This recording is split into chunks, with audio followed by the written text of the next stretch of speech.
सियासत के बारे में आप बताएं कि पाकिस्तान पीपल्स पार्टी ने 3 साल नवाज शरीफ के साथ, पाकिस्तान मुस्लिम लीग नून के साथ मुफाहमती टाइम गुजारा, लेकिन आपस में इख्तलाफात हो गए और अब पाकिस्तान पीपल्स पार्टी और काफ लीग इत्तेहादी हो गए हैं। इसके बारे में आप बताएं कि इससे सियासत में क्या फ़र्क आएगा? देखिए जी, हम तो मुल्क और कौम की भलाई चाहते हैं। उसके लिए पहले दिन से हमने मोहतरमा शहीद बेनज़ीर भुट्टो के नज़दीक और विजन को लेकर आगे बढ़े हैं। रेगुलेशन होनी चाहिए, जिसका मैंडेट है उसे तस्लीम करना चाहिए। हम चाहते तो उसी जिस दिन हमारी गवर्नमेंट बनी पंजाब में अपनी हुकूमत बना सकते हैं। अगर हमने नून लीग का एहतराम किया उनके मैंडेट का, मगर वो कायद-ए-आज़म साहब ने कहा था कि तहरीक पाकिस्तान के दुश्मनों को माफ़ कर दें, मगर इन पर कड़ी निगाह रखें, ये किसी वक्त भी आपको धोखा दे सकते हैं। तो इन्हीं लोगों के बारे में उन्होंने कहा था।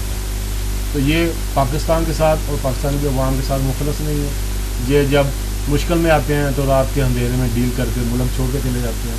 और 10-10 साल खाना काबा में बैठ के झूठ बोलते रहे कि हमने कोई एग्रीमेंट नहीं किया। तो उनकी सियासत ही झूठ पर मबनी है और अवाम इन्हें नापसंद कर रहे हैं। ये पीपल्स पार्टी की मकबूलियत का आपने देख लें कि हमने किया, और जितने ज़िमनी इलेक्शन हुए पीपल्स पार्टी ने 99% वहाँ पे विन किया। काफ़ी से हमने इत्तेहाद किया है, तो हमने सिर्फ मुल्क की और कौम की फलाह बहबूद के लिए किया। हम चाह रहे हैं ये सिस्टम चले, और कोई भी हमारा प्लान ये है कि जब तक जमहूरियत का पौधा परवान नहीं चढ़ेगा, इसके लिए 5-6 इलेक्शन मुसलसल के साथ हों। जो भी गवर्नमेंट हो, जिस पार्टी की भी हुकूमत बने, उसे 5 साल काम करने का मौका दिया जाए। उसके बाद कारकर्दगी की बुनियाद पे अगले इलेक्शन में उसे आना दिया जाए। और ये नहीं कि आप 2 साल का हिसाब, 5 साल का हिसाब आप 2 सालों में मांगते हैं, तो हम ये नहीं चाहते। पाकिस्तान के 18 करोड़ अवाम ने अगर मौजूदा पार्लियामेंट असम्बली को मैंडेट दिया है 5 साल के लिए, तो आप 2-2.5 साल में उसका जवाब हमसे ना लें। 5 साल के बाद आपका ये सवाल बनेंगे, और इंशाल्लाह आपके पास सवाल कोई नहीं होगा, हम आपको जवाब दे चुके होंगे। अच्छा, हम दोबारा आपके मिनिस्ट्री की तरफ आते हैं। यूथ अफेयर्स जो है वो पाकिस्तान के कितने सूबों में इस वक्त आप काम कर रहे हैं, और आपने सूबे वाइज कितने जो है ना किस कैटेगरी में लोगों को? देखिए, हर सूबे में हमारी यूथ की जो पार्टी की तंजीम है वो मौजूद है। हमारी जो मिनिस्ट्री की बात आप कर रहे हैं, पूरी दुनिया में सबसे ज़्यादा आबादी के लिहाज से यूथ पाकिस्तान में। चाइना की आबादी 1 अरब 35 करोड़ से ज़्यादा है, इंडिया की आबादी 1.25 अरब से ज़्यादा है। वहाँ भी आबादी के लिहाज से इतनी यूथ नहीं है। हमने यूथ के लिए यूथ एक्सचेंज प्रोग्राम शुरू किया कि यूथ हमारी दूसरे कंट्री में जाए, वहाँ का कल्चर देखे, वहाँ की माशियात देखे, वहाँ की सियासत देखे, वहाँ के लोगों का मेल जोल स्टडी करे, वहाँ के डेलीगेशन जहाँ पे आते हैं। फिर हमने एक सी पाकिस्तान प्रोग्राम शुरू किया, तो पाकिस्तान के दूसरे सूबों के लोग भी दूसरे सूबों में जाके वहाँ के नौजवान देखें। फिर हमने ऐसे कंपटीशन मुकाबले करवाते हैं हर साल, उसमें मजमून नविशी में जो नंबर 1 आते हैं हम उन्हें प्राइज़ देते हैं। फिर हमने यूथ एक्टिविटी सेंटर 200 के करीब हम खोलना चाह रहे हैं पूरे पाकिस्तान में, उसके लिए हम काम कर रहे हैं। हम अमेरिकन USAID के साथ हमारा चल रहा है, ILO के साथ हमारा यूथ का प्रोग्राम चल रहा है। तो ये हमने शुरू किए हैं। फिर एक यूथ अवार्ड हमने रखा है, जो नौजवान अपनी कारकर्दगी की बुनियाद पर किसी भी फील्ड में उन्होंने कोई कारनामा अंजाम दिया, हम हर साल उन्हें बुला के प्राइम मिनिस्टर से या प्रेसिडेंट से उन्हें यूथ अवार्ड भी दिलवाते हैं। तो ये हम नौजवानों की फलाह बहबूद के लिए काम कर रहे हैं। मगर अब अफसोस बदकिस्मती के साथ कि 18वीं तरमीम के तहत बहुत सारी मिनिस्ट्रियाँ सूबों को जा रही हैं, तो यूथ की मिनिस्ट्री भी सूबों को जा रही है। मैं समझता कि ये कोई अच्छा साइन नहीं है, क्योंकि यूथ एक सेंट्रलाइज होनी चाहिए और सारे मुल्क की एक जुबान होनी चाहिए। तो इस पर अभी काम हो रहा है। देखें, तो सिलसिले में आपने सदर से या वज़ीर आज़म से बात नहीं की? हमने कहा, उन्होंने कहा पार्लियामेंट ने किया है, अब पार्लियामेंट देखें अब क्या बनता है, क्योंकि एक नहीं काफ़ी मिनिस्ट्रियाँ जो कंकल लिस्ट है 1973 के आने के मुताबिक सूबों को जानी है, तो वो अभी इस पर वर्क हो रहा है। अब देखें क्या बनता है। ये सब इस वक्त आपको हज़ारों लाखों नौजवान इस वक्त आपको देख रहे हैं, वो ये पूछना चाहते हैं कि इसका प्रोसेस क्या है, वो कैसे रब्ता करें आपसे, और कौन सी कैटेगरी के नौजवान हो, क्या वो कितने पढ़े लिखे हो, और उनको आपकी तरफ से क्या बेनिफिट मिल सकता है कि उनकी बेरोज़गारी दूर हो, उनकी तालीम के मसाइल दूर हो, उनके माशरती मसाइल दूर हों। देखें जी, हमारी वेबसाइट है मिनिस्ट्री की, उस पर जाएँ। हमारा जो प्रोग्राम निप नेशनल इंटर्नशिप प्रोग्राम चल रहा है, वहाँ पे जाएँ, फॉर्म है, उसे कुछ करने की जरूरत नहीं, उसे क्लिक करें। और आपकी एज 25 ईयर होनी चाहिए और आपका मास्टर होना चाहिए। और मालाकंड और फाटा डिवीज़न रूरल एरियाज़ के लिए आपकी एज 28 ईयर होनी चाहिए और आपकी तालीम जो उनसे ग्रेजुएशन होनी चाहिए, BA सिंपल होना चाहिए। तो ये आप इंटर्नशिप प्रोग्राम्स भी दे रहे हैं, उसके अंदर आप जॉब्स भी दे रहे हैं? जी जी, इंटर्नशिप प्रोग्राम यही है ना कि वो जॉब भी होता है, वो जॉब ही होता है, मतलब वो तालीम भी साथ हासिल करता है। तालीम भी हासिल कर, जब वो ट्रेंड हो जाएंगे तो अल्लाह करे वो 2 लाख रुपए सैलरी दे रहे हैं, हमें तो कोई मसला नहीं, हम मुख्तलिफ डिपार्टमेंट में उन्हें भेज देते हैं। और बाकी मेरा ये एडवाइजर का ऑफिस है, हजारों की तादाद में पूरे पाकिस्तान से लोग आते हैं, मिलते हैं नौजवान, हम उनके मसाइल हल करते हैं, उनको हेल्प आउट करते हैं, कंप्लीट जो है ना उनको एडवाइजरी सर्विसेज यहाँ पर मुहैया है। मियां साहब, 1947 का पाकिस्तान और मौजूदा पाकिस्तान, इसका कंपैरिजन करें, उस पर तबसरा फरमाएं। देखें जी, आज की जो नौजवान नस्ल है उसने पाकिस्तान ना बनाया ना बनते हुए देखा है। पाकिस्तान नौजवानों ने ही बनाया था। दुनिया में जितनी भी तहरीकें चली हैं, इनकलाब आए, नौजवान ही लेके हैं। मगर ये जो नस्ल इस वक्त पाकिस्तान में चल रही है, बदकिस्मती से उन्होंने रोल कोई सही अदा नहीं किया। वो ये पूछते हैं पाकिस्तान ने हमें क्या दिया। भाई आपने पाकिस्तान को क्या दिया? आप पाकिस्तान को कुछ डिलीवर करें। आप बड़े बड़े जुल्फकार भट्टो बने, बेनज़ीर भट्टो शहीद बने, सुल्तान सलाहुद्दीन अय्यूबी बने, मोहम्मद बिन कासिम बने, आप टीपू सुल्तान बने, आप लीडरशिप, आप कायद आज़म बने, आप इल्लामा इकबाल बने। ये इस तरफ नहीं आते, कमरों में घुसे हुए हैं।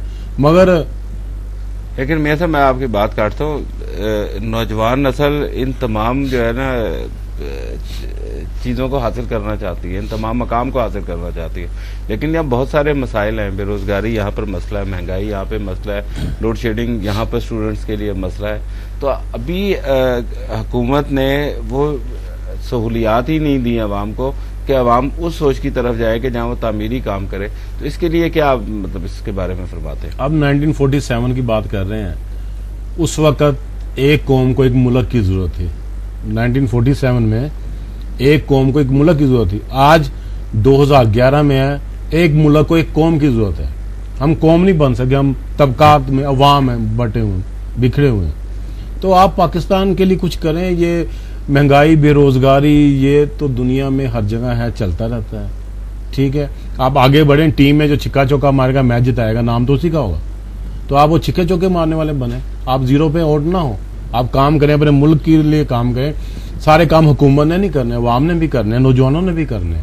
तो नौजवानों पे बहुत बड़ी अहम जिम्मेदारी आयद होती है कि नौजवान किसी पार्टी का, मुल्क कौम का सरमाया होते हैं, रीढ़ की हड्डी होते हैं।